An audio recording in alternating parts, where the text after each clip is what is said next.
అందుకే శివుణ్ణి మీరు అభిషేకం చేసినప్పుడు గమనించండి, ఏముందండి ఆయన దగ్గర ఒట్టి బోళ్ళింగం, ఏమీ లేదు అక్కడ. అన్నీ మీరు వేసినవన్నీ జారిపోతున్నాయి. మీరు నీళ్ళు వేసారు జారిపోయాయి, పాలు పోసారు జారిపోయాయి, పళ్ళరసం పోసారు జారిపోయాయి, పంచదార వేసి అన్నీ జారిపోయాయి. అంటే అన్నీ జారిపోతాయనే విషయం గమనించు. అంతకంటే నీకు వచ్చేది ఏం లేదు శివుడు అభిషేకం వల్ల. అన్నీ జారిపోతాయి అంతే. జారిపోయేవే వేస్తారు. ఆయన మీద మామిడికాయలు వేపకాయలు ఎవరు వేయరు, అవి జారవు, అక్కడ కూర్చుంటాయి. శివుడి మీద ఎప్పుడు ద్రవ పదార్థాలతోనే అభిషేకం చేస్తారు. పంచామృతాలన్నీ ద్రవాలే కదా. ఎందుకు చేస్తారు? అది లింగాకారం.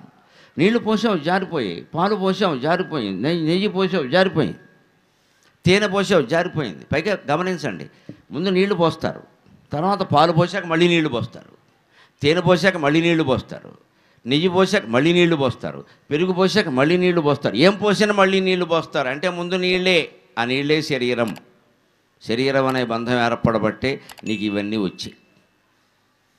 తర్వాత పోసే పాలు ఏమిటంటే తల్లిదండ్రులు, మమకారం. ఆ పాలు పోయడమే మమకారం. తల్లిదండ్రులు అనే బంధం ఏర్పడింది. మనకి పుట్టాం కాబట్టి ఎవరికి పుట్టామో వారిని తల్లి అన్నారు.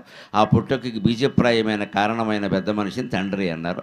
ఆయన పట్టుకున్న ఇది పాల బంధం. తల్లిదండ్రుల బంధం పాలలాగా స్వచ్ఛంగా ఆర్ద్రంగా మమకారంతో ఉంటుంది. అందుకని పాలతో అభిషేకం అంటే తల్లిదండ్రులు అనే బంధం పెట్టుకున్నావు అని. తర్వాత పెరుగుతో అభిషేకం చేస్తారు. అంతే కాస్త గడ్డ కడుతుంది. గడ్డ కట్టడం కదా, అదే పెళ్ళి అవ్వడం అండి. గడ్డ కట్టినట్టే ఉంటుంది పెళ్ళి అయ్యాక. చాలా గడ్డలు కడతాయి, సెగడ్డలు కూడా వస్తాయి. అందుకని పెరుగుతో అభిషేకం అంటే సంసారం ఏర్పడింది, అబ్బాయి గడ్డ కట్టింది చూసుకో, ఎప్పటికైనా వదిలించుకో అని. ఆ తర్వాత పిల్లలు పుట్టారు, అదే తేనె.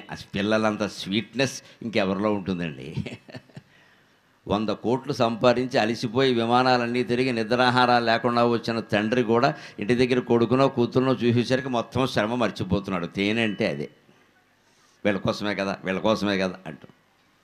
పక్కవాడికి ₹1 ఇవ్వడం, మళ్ళీ ఈ ఇద్దరి కోసం 200 కోట్లు సంపాదిస్తాడు. చివరికి వీడు ఓల్డేజ్ హోమ్ ఖాయం. అది సరిపోలేదంటారు వాళ్ళు. అదే సమాజానికి ధారపోసామనుకోండి, ఎంత ఇచ్చినా ఎక్కువే. పిల్లలకి ఇచ్చామనుకోండి, ఎంత ఇచ్చినా తక్కువే. ఎందుకంటే సమస్య గమనించండి, మమకారం. ఈ తీసుకునేవాడు హక్కుగా భావిస్తున్నాడు. శివుడు హక్కుగా భావించడు. శివతత్వం అంటే ఏదో పోసుకోరా తీసుకోరా, నాకేం సంబంధం, నీ ఇష్టం వచ్చింది పోసుకో, నేను ఇలాగే ఉంటా. నువ్వు రాకముందు ఎలా బోళ్ళింగంగా ఉన్నానో నువ్వు వెళ్ళాక అలాగే ఉంటా. నువ్వు నీళ్లు పోస్తావో, పాలు పోస్తావో, తేనె పోస్తావో, నీ తలకాయ పోస్తావో పోసుకో అంతే. నాకు ఇవేం అక్కర్లేదు. ఈ అక్కర్లేదనే తత్వానికి మనం రాగలిగితే ఈ చిత్రం ఏమిటంటే సమస్త ప్రపంచం మన వెనకాల ఉంటుంది.